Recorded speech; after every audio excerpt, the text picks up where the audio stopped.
Agora, em compensação, como o mundo é cheio, né, felizmente, de idas e vindas, é dialético o mundo, né, agora, às 14 horas, embarcou rumo aos Estados Unidos aquele que já devia ter ido embora. Jair Messias Bolsonaro, depois de uma vergonhosa live, onde ele apareceu como um chorão, fungava no final da live, né, para se eximir de tudo, dizendo que todos os problemas que ele tinha tido vinham da perseguição que ele sofreu, da imprensa, do judiciário, como se não tivesse sido um período, né, de grande pauperização do Brasil, um período que ressurgiu a fome nas ruas, um período que ressurgiu a miséria mais extrema, um período que morreram quase 700 mil, 690 mil pessoas de uma pandemia na qual ele foi omisso, debochado, foi desrespeitoso com a população. Então, olha, ele disse na época da pandemia, né, que a vacina ia transformar as pessoas em jacaré.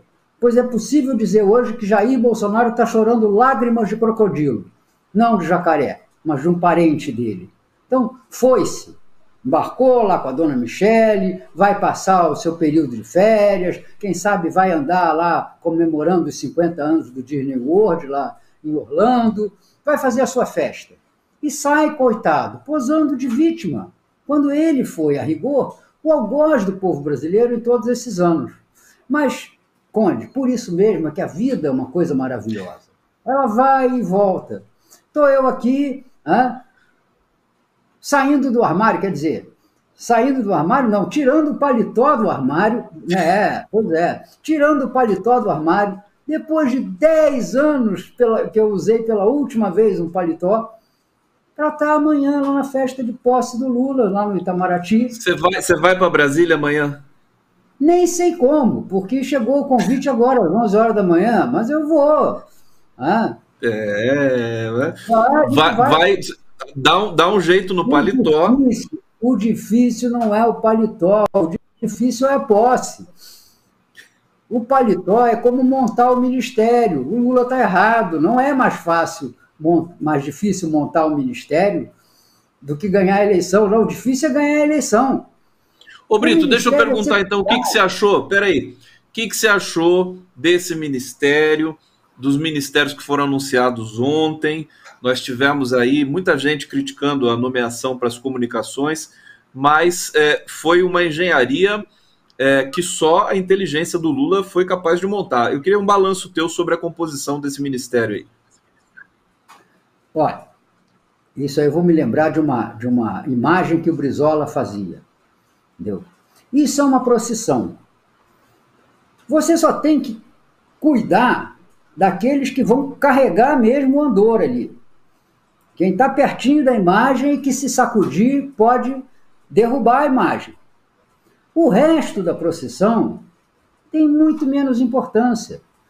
Eu vi gente querida e lúcida até reclamando horrores dessa nomeação do ministro das Comunicações, que é da tal Desunião Brasil, e eu pergunto, foi diferente a gestão dessa área quando tinha um petista como o Paulo Bernardo lá?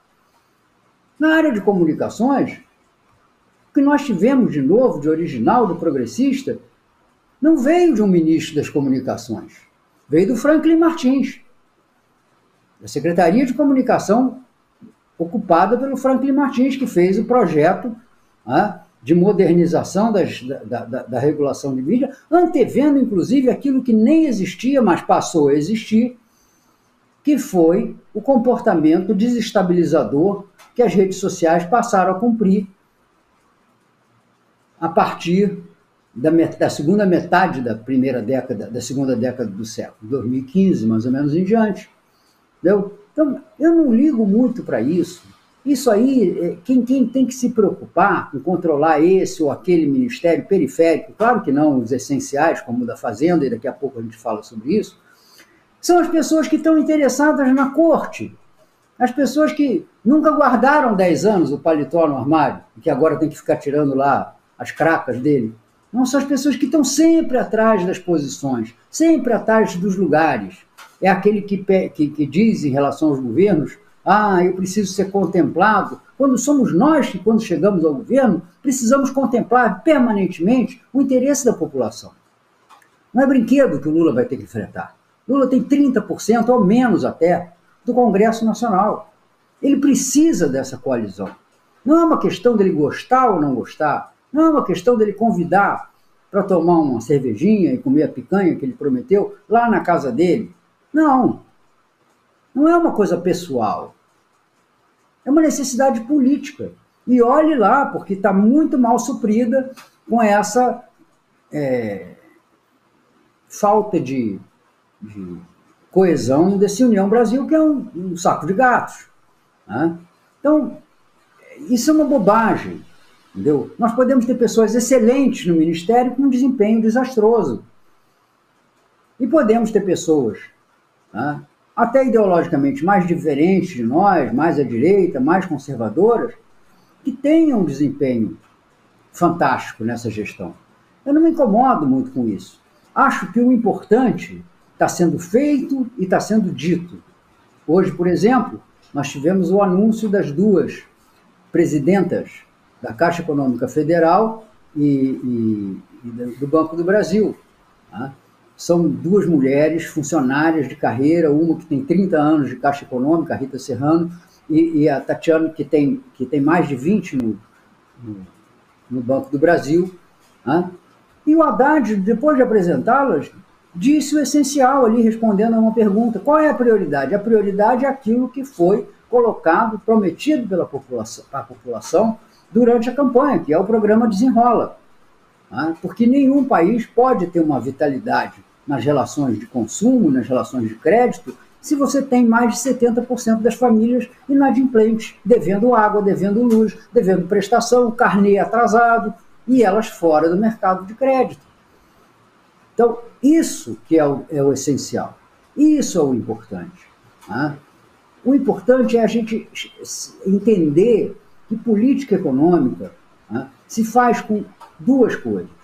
A primeira, um olho na justiça social que não pode se desviar dela e está sendo mantido nesse campo, com a preocupação em honrar o Auxílio Brasil, em acrescer os 150 por criança, em aumentar em valores reais o salário mínimo, e outro na atividade econômica. Um programa de solução para esse grau absurdo de inadimplência que o Brasil está, significa que essas pessoas voltam ao mundo do consumo.